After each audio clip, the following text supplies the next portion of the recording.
C'est évidemment un plaisir de vous voir nombreux ici à ce rassemblement du réseau intersyndical de sensibilisation à l'environnement. Vous savez mieux que moi que les enjeux qui sont portés par RIS, les enjeux d'environnement, les enjeux de mobilité, sont des enjeux qui sont fondamentaux pour demain et les générations futures.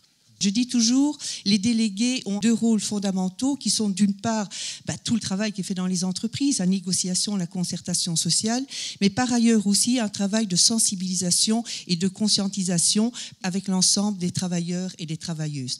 J'espère que le ministre entendra le travail que vous avez fait et vous aidera à le poursuivre. Les cellules syndicales sont associées à la mise en œuvre de nombreuses actions initiées par la région. Au nom du ministre, je ne peux donc manquer de saluer à l'occasion de ce séminaire le travail accompli. Continuons à travailler ensemble de manière durable à cette dynamique. On a d'une part récolté une centaine de plans de prévention dans les entreprises. Et là, on s'est rendu compte déjà assez vite que la toute grosse majorité des entreprises mettaient des points liés à l'environnement ou à la mobilité, ou les deux, dans leur plan de prévention. La concertation sociale sur l'environnement et la mobilité, c'est une réalité dans près de 90% des entreprises wallonnes de plus de 50 travailleurs qui ont participé à l'enquête. Il y a vraiment un recoupement entre les thèmes qui sont les plus fréquemment abordés et les priorités politiques en Wallonie. On peut dire que l'environnement et la mobilité sont effectivement des priorités syndicales.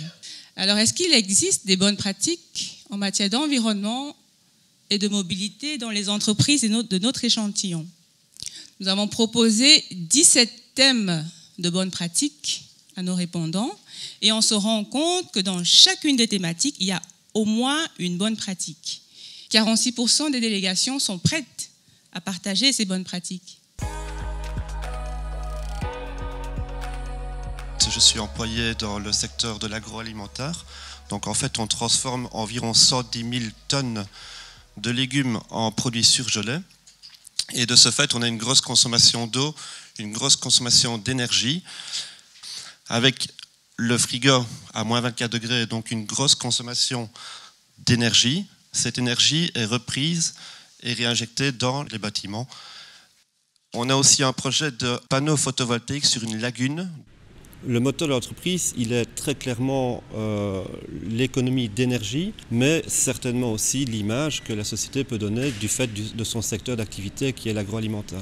3 hôpitaux liégeois déménagent vers le site Montlégien.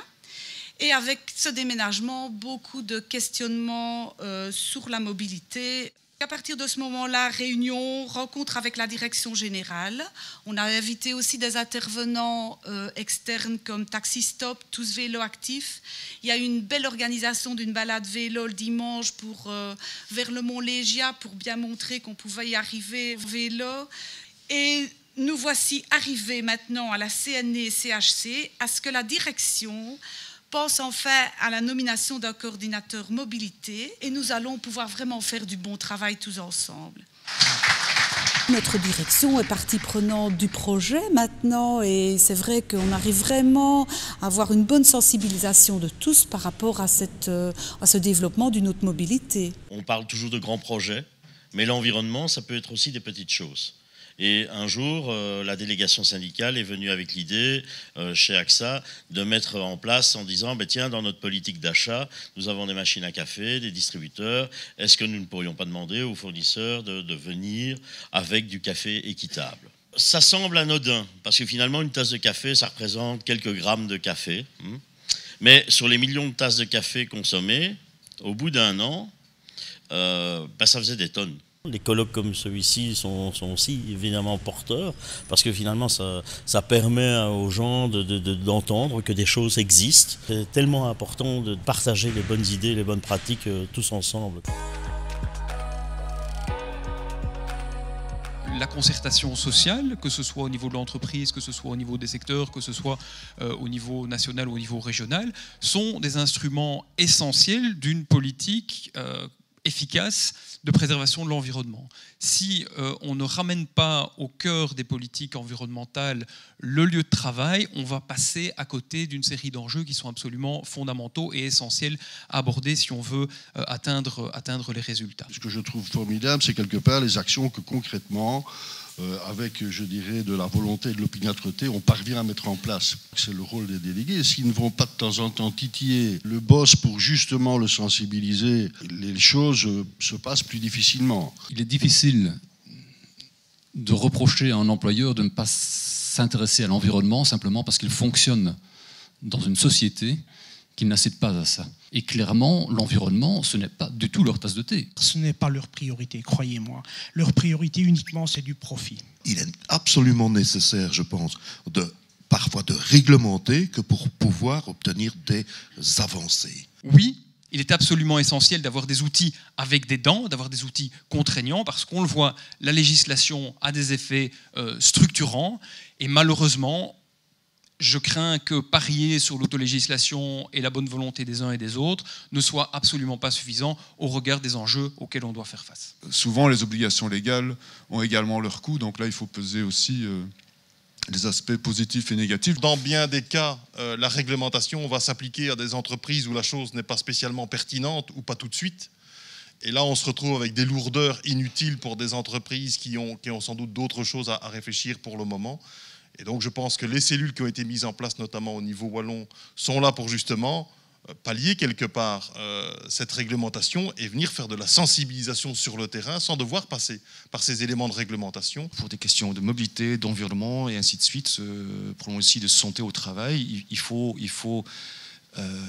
aller nettement plus loin que ce que le cadre politique avance, parce que le cadre politique, il freine. Le fait d'avoir une personne qui, au niveau de la délégation, est vraiment investie de cette tâche et qui parvient, après des années de ténacité, à décrocher une avancée, c'est quelque chose qui, pour moi, est vraiment très, très, très, très enthousiasmant, très, très motivant. Ce que je retiendrai, moi, de l'enquête, c'est la forte sensibilisation de vous, les délégués, mais aussi, on sent une certaine difficulté à mettre des points à l'agenda. On a eu quelques exemples.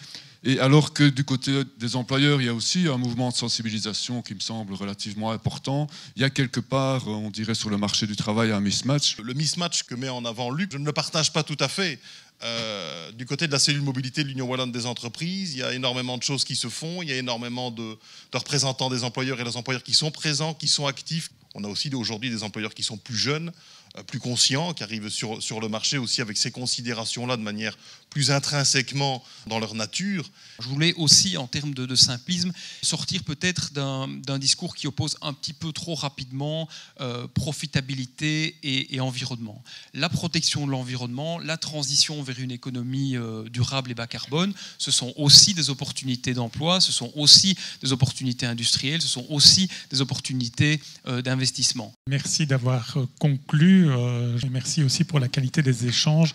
On va applaudir le panel.